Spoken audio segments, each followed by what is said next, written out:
Good afternoon, and welcome to URBAN News Network. I'm Cole, and today, our top story lies in the Great White North in Toronto. After 15 years, billions of dollars over budget, the Eglinton Crosstown LRT is finally open to a local populace long hungry for transit expansion. This line's opening marks a historic milestone for transit and urbanism in both the city of Toronto and Canada as a whole. While this transit project does carry major strengths and should be significantly beneficial to the city and region, it is definitely not without its flaws. We now take you live to our local correspondent, Jonah Does Transit, who is on the scene. Jonah? Thank you, Cole. I am standing among a throng of mostly autistic transit enthusiasts, as well as some locals, at Mount Dennis Station, the terminus of the Eglinton LRT. When this line started construction, Elon Musk was not a billionaire. Stephen Harper was prime minister. The iPhone looked like this, and the New York Jets had a one-year playoff drought. Now, it is finally open, and despite its major flaws, there's plenty of excitement.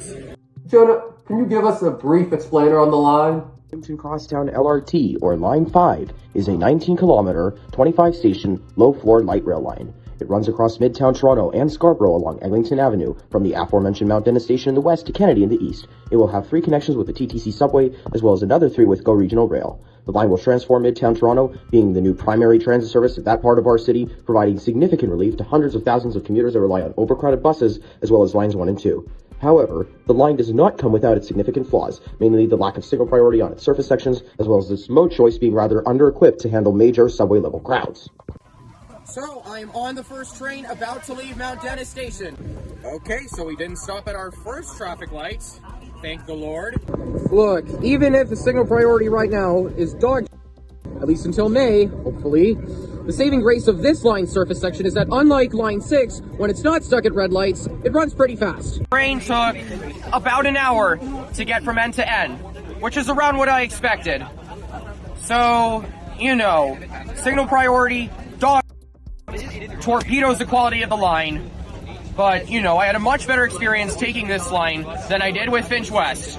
So I'd probably give it like, what, 4 or 5 out of 10. We'll see if that rating gets lower over time, but Toronto, my fellow Torontonians, we gotta fight for signal priority. We gotta make sure it's installed at May, hopefully beforehand, because this line should be great, even though it is a low-floor subway. That's all. Back to you, Cole. Thank you, Jonah. Seems like you had quite the experience there. If you live in Toronto, campaign for the line to get signal priority, hopefully before May, so it can operate at full strength. This has been your daily top report from URBAN News.